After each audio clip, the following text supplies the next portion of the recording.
expression in music, of course, we think of it as sort of romantic players, as vibrating with the left hand and decorating the notes as much as we can. But as we go back in history, it's much more about what you can do with the bow and just flatter it with the left hand, with vibrato. And when I mean with a bow, I mean to speak in different ways with a bow, therefore to express different feelings.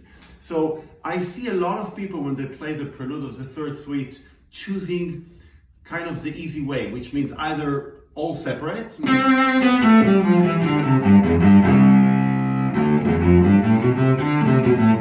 and so on, or what you have chose, which is mostly legato. You play, then you just go on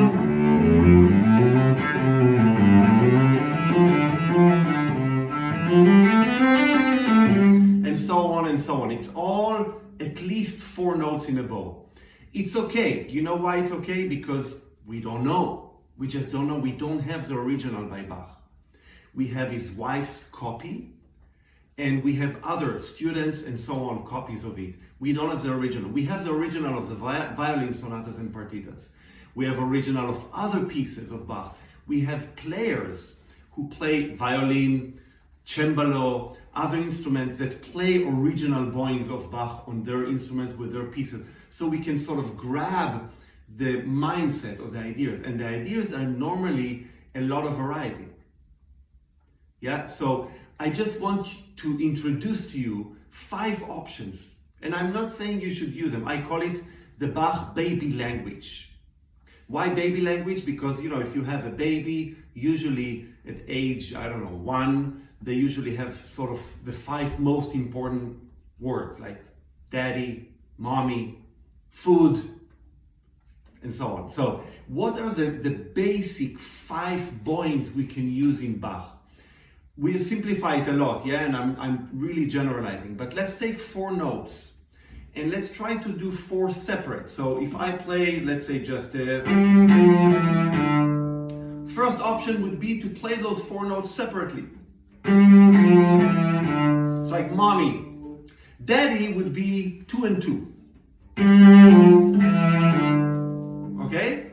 Then we have 2 more options, 1 and 3, which you never did, and 3 and 1. So, and then 3 and 1.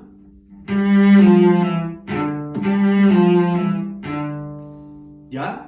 So we had all separate, 2 and 2, 3 and 1, 1 and 3, and then we have what you did a lot, which is legato. So those are 5 really basic options. There's another option, number 6, which I usually work with advanced students, is 1-2-1.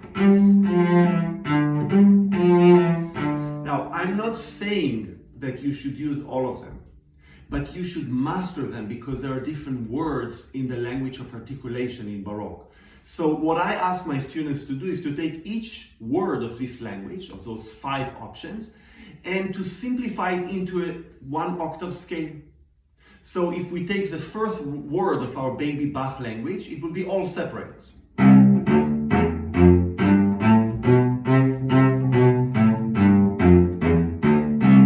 Then it will be 2 and 2.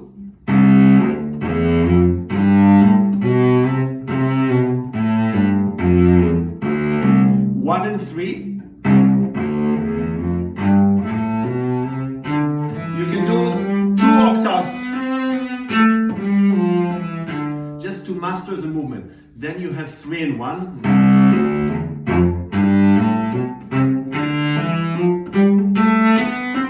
And finally, 4 in a bow.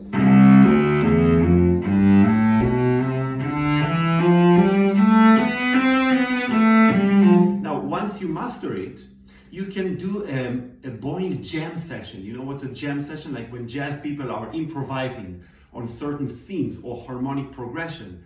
Then they just go for it. They do a jam session. They just improvise.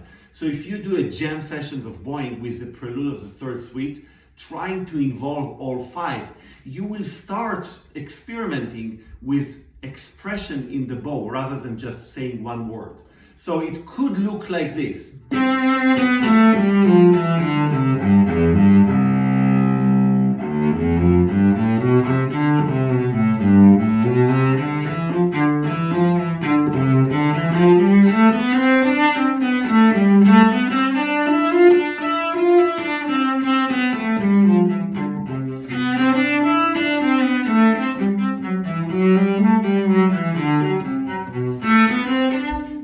It's just an example. Tomorrow it will be different. The day after it will be different.